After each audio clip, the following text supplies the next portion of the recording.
there was many a times that I was sick of myself. I wanted to be more consistent. I wanted to do these things. I wanted to do this. I wanted to do that. But I wasn't sick enough. My last relationship mirrored the things that I needed to heal within myself. Hey, hey, beautiful souls. It is your girl, Tori Chalet.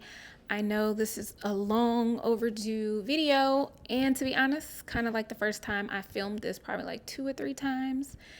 And I actually filmed this earlier today. I think I talked for a very long time, but I wasn't feeling it. So here we are, trying it again. Oh, if you're new here, again, I'm Tori Chalet, and this channel we talk about style and soft minimalism. And speaking of soft minimalism, if you didn't get a chance, make sure you watch my second video where I talk about what soft minimalism is for me. But feel free to stay here. We're going to dive into the softer side and what soft minimalism looks like for me and pretty much my transformation. So stick around. Let's get right into it. So when I talk about survivor mode for my life, it doesn't look like the typical, I do feel like the phrase survivor can look different for many people. I didn't grow up in a horrible situation or anything like that, but there were certain, things in my life that kind of hardened my heart, trauma issues, from abandonment issues to just things that I never really knew affected me as a person until I started therapy. And so for me, in a nutshell, I grew up around, mostly women. There were not a lot of male figures in my life. And so I kind of came from a background where, it was just a lot of independent, hardworking women. I was around my grandmother a lot, who has a lot of influence on who I kind of evolved into. She was very much a hustler in spirit and heart. And for me, it was just kind of like no question of hard work. I started working at the age of like 13. I think I was working in the salon at 13 and then got my real first job at 15. I had 2 jobs actually. So putting and applying the pressure on myself really started at an earlier age because I wanted things. I wanted to do things. I had a lot of goals. I've always been one of those people to, set the high bar for myself. And so a lot of this kind of came from just me having to be a little bit independent as a kid. Yeah, so I think, just parts of my life where I didn't feel good enough or I felt rejection was kind of rooted from some things in my childhood. And so when it came to social settings and sometimes friendships, I could be kind of combative. I had a chip on my shoulder. When it came to, I guess you can say, work, I was very much into work and into, checking the list off of things to do and equating that to being enough. I do remember the instance when I was a kid and a cousin of mine, I had just moved back home, and a cousin of mine pretty much was like, "You sound like a white girl. You think you one of them white people. You think you better than us." And that's not something that you want to hear after you were coming back home and you're seeing your cousins for the first time. And I remember feeling that way. And I remember that being like that first pivotal moment where I just did not feel accepted. I felt rejected. I didn't feel like I was a part. And I kind of struggled with aspects of that throughout my life. And so that kind of hardened me as a person, made it easier for me to go into isolation. And I think a part of me, honestly, part of my personality really is going on the inside. And so some of it was, due to experiences that I've had that were maybe not so favorable or ideal. But another part of it is just because I've always been very self-aware. So kind of going inward is very normal for me. But on the negative side of that, it caused me to kind of be cold or cut people off or have more of a reaction versus a response. I didn't tend to think. I used to kind of get in scuffles a lot as a kid and teenager moving forward. Now, I made good grades, I did all the things, and still was an overall good student. But your girl was known to have a little tussle or two or three or more kind of through life. I just went throughout life trying to be a good person, but very much hardcore about advocating for myself, like hardcore, a little too much. I actually kind of fell over into some of my love spaces. So, as I progressed and, start dating post-college and like real adult situations, it kind of spilled over in that as well. In terms of career and finances, it was also another thing that I struggled with because I was trying to buy my way into feeling complete, trying to buy my way to happiness and trying to emotionally spending to get the next thing that I thought would make me happy, that I thought would bring me joy, or that I thought would make me show up or feel enough in whatever capacity. And so that naturally put me kind of in the rat race of work. And so I had a lot of work hours. I did a lot of accommodating. I did, 6 to 6. I, spent many years on my feet working 12-hour, 14-hour days. And I did that for a very long time. I mean, in order to feel a part, to feel accepted, I said yes to a lot of things that I didn't want to do. Just, you guys know, nothing that I'm sharing is nothing that someone across this, on the other side of this camera, hasn't dealt with before. But those were a lot of the things that I didn't even realize were the issue, like, just cutting people off or allowing people to stay in my life for periods of time that certainly didn't deserve to be there, and not recognizing that other friendships could have blossomed in a better space had I put more focus there as opposed to allowing these other people to stay in my life. So for me, survivorship was me really trying to get out of like this rat race of trying to find out what makes Tori happy, what makes Tori feel complete.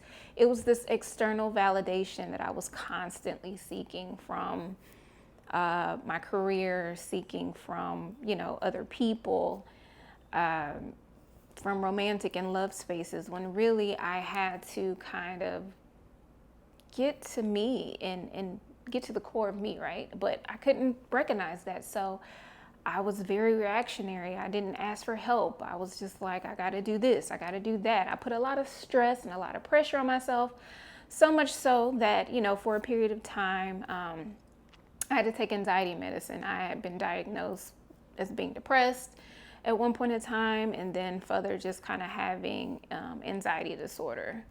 And so I took some medicine and eventually weaned myself off of it because I just did not want that to be my life. And so I had to kind of start working on some things to do that. And, as I spoke in the last video, that overwhelming feeling, that chase for freedom, all of that is what brought me to minimalism.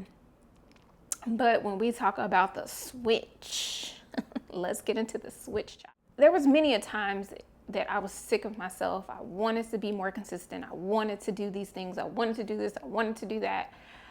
But I wasn't sick enough because I still kept having these patterns, whether it was dating patterns, whether it was starting and stopping on my content creation journey, whether it was starting over, how I ran my business. Like, everything just wasn't enough. And I did have to embrace the fact that I am the sign of transformation. So I do like transformational things.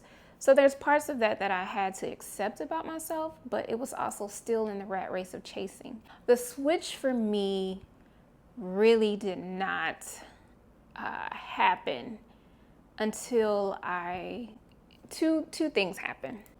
After going through my minimalism journey and kind of removing the distractions and kind of seeing that mirror, like, okay, girl, what we gonna do now with you? It really didn't kick in until my last relationship. My last relationship mirrored the things that I needed to heal within myself. And so, as much as I despised aspects of that relationship, it was literally what I needed to bring me to the other side, to the next level, should I say, of my healing journey. I started working with my therapist and she started giving me the tools. And then, once I start getting through some of the hurt and pain of coming out of that relationship, that particular year, I think I surrounded myself with friends, kind of trying to distract myself from, coming out of this space where I was with someone for so long and then now to being back, like, just completely single. And we lived together for about 3 years. And then we go into 2023. And it was like 2023 came crashing in. It was like, okay, girl, we are getting ready to turn 40. What are we doing? And I remember that year feeling by that spring, I was super overwhelmed. I hadn't quite did everything in my life, but I knew I was slowly working on the becoming of Tori. So 2023 was the year of becoming. It was like, who is it that I want to be? What are the habits that I want to do? Let me slowly start becoming this woman. And so in that year was a very much of a big breakthrough. I found myself overwhelmed and just done, like ready to not say yes to everything and everyone anymore. I wanted to just focus on being a better version of myself so that I could be a better mom. I knew that in order for me to start to become, there was a lot of undoing that I had to do. So obviously I'm still in therapy and still using those tools, but I sought out a coach. And honestly, this coach was to help me kind of catapult some of the things that I wanted to do with my career, areas that I felt stuck in, but it ended up being something a little bit different. And I know it was definitely different for her, having me as a client, but it was definitely one of her and my therapist. They both really kind of helped me catapult from this place of like overwhelm and just like y'all, I was crying every day. Just couldn't really grasp what was going on. So the first biggest breakthrough was when I was able to talk to my parents about how I felt as a kid. And it was very much like this ugly cry, this big weight just kind of lifted off of me when I was able to, sit down and talk to my dad and really tell him how I felt. And I had a similar conversation with my mom and told her how I felt and just didn't walk away from it judging my parents. My parents were very young when they had me, but I felt like it was important for me to express some of the things that I had uncovered as I was going through therapy. And that really was like a big breakthrough for me. So I found myself starting to shift the things that I entertained, right? I started to shift everything around me. I started to mind my business, which I got that concept from a podcast that I heard. And I think the guy who I heard it from someone else. But essentially, it's just about surrounding your books, your podcasts, everything that you consume needs to, kind of be centered around the goals that you have. And so I started to listen to different types. I started to unfollow a lot of those podcasts that were kind of negative or combative in the love space because I knew at some point I wanted to have a healthier view of what romantic spaces look like. I started to follow more therapy podcasts, financial podcasts to have a better understanding of how to manage my finances. This also sprung over to the books that I read.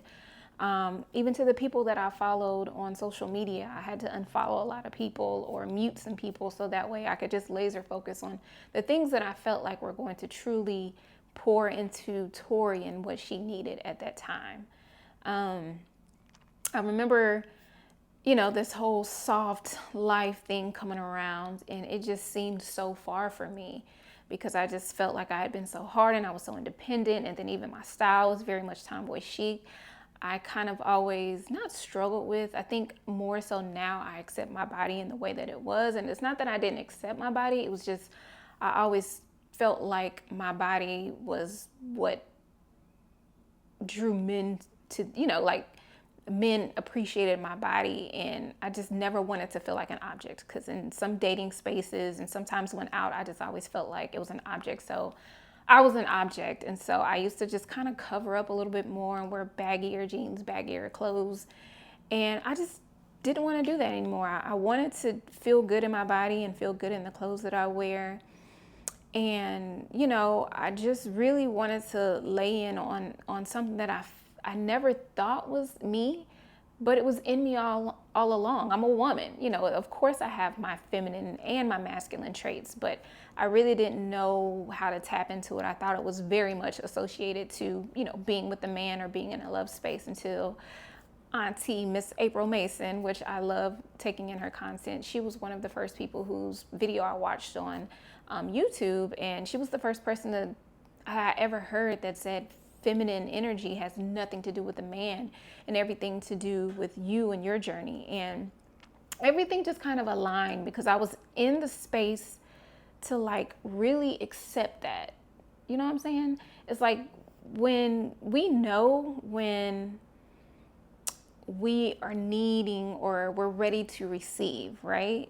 Like when we're ready to really receive that word, it's like you'll hear something go in and one out the other. But when you are fed up and you are tired and you are eager and you're hungry to change, that's when everything starts to make sense. So it just seemed like every message that I heard, everything that I was putting in the works was like right on time. And I had read her book. And like I said, I just kind of surrounded myself around these things. And not only that, you know, I was still using the tools that I learned from therapy and going back to my thoughts and my values and starting to align my decision making into my goals. And so I felt like 2023 was about becoming.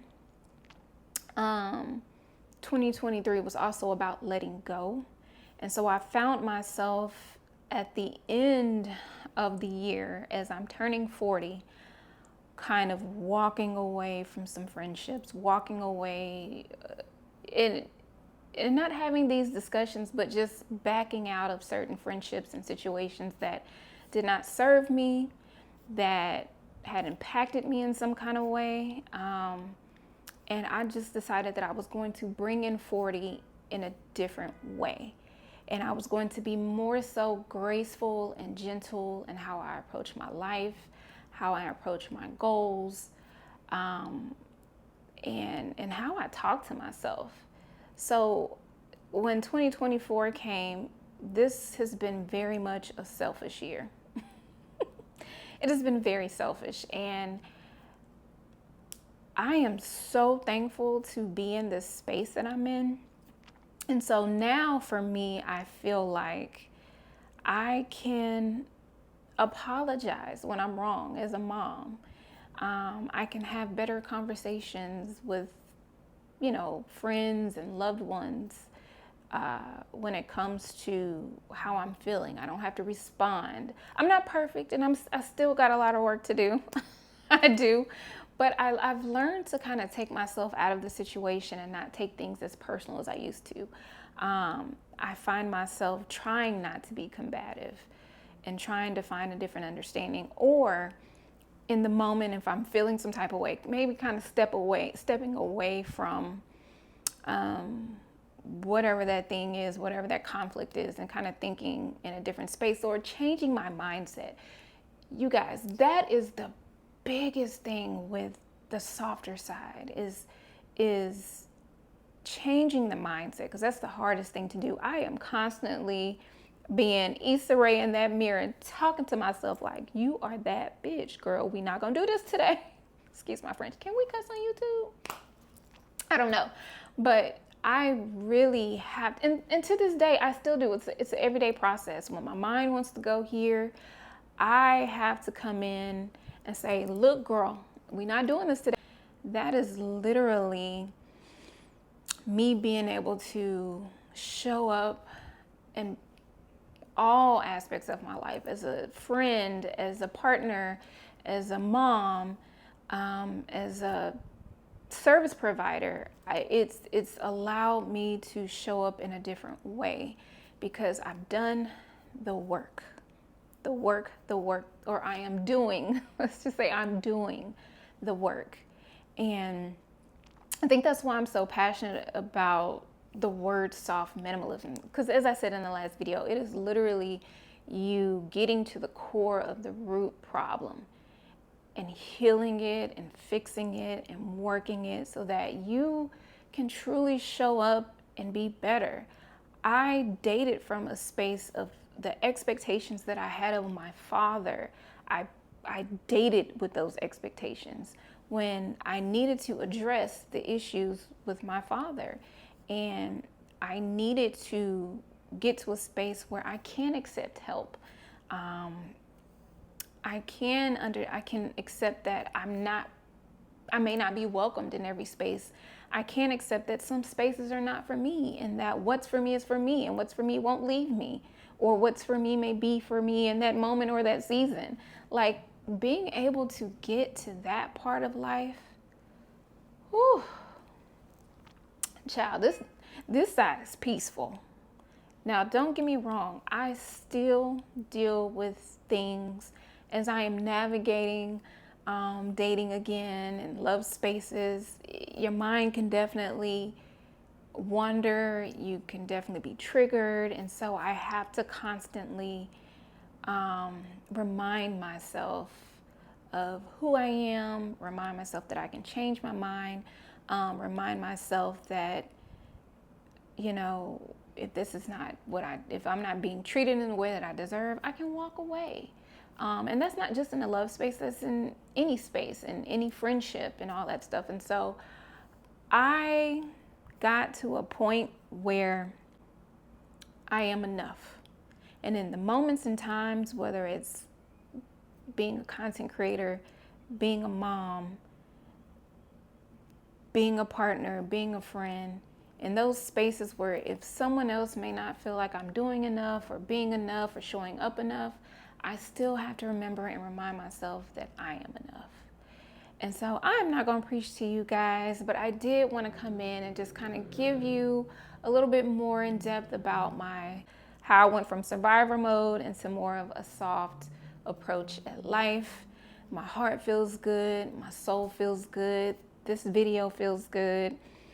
Y'all, like I said, I am really working on not trying to be a perfectionist, because being a perfectionist is just another form of resistance. I just heard that recently on a podcast, and I was just like, okay, call me out then. So I'm definitely going to be bringing some more videos to you guys. But I hope this helped. I hope this helped you to understand a little bit more about me. And I definitely look forward to diving in more about my home, some projects that I have going on. This video did take a little bit longer. Like I said, I did record a couple of them. I just wasn't feeling it. And I said, you know what? Last time it worked when I did the sunset, so let's bring the energy back in. And I feel really good about this video. If you have more questions about soft minimalism, or if there's something I missed or you want me to cover more, please be sure to leave me a comment below. I do have another video coming up showing you some of my fall pickups, so be on the lookout for that. And I just came back from CultureCon. So y'all, trust me, I have been doing a lot of work. If you are not following me on Instagram, I am doing a fall wardrobe haul over there. And so those are the things that have kind of kept me busy and kind of kept me from behind this camera, editing and uploading. But yeah. But let me not hold y'all up. I feel like I've been talking a lot. I hope you enjoyed this video. I definitely plan on coming back and not taking as long. But if you stayed, thank you so much. Be sure to hit the notification bell for the next video, and I will see y'all later.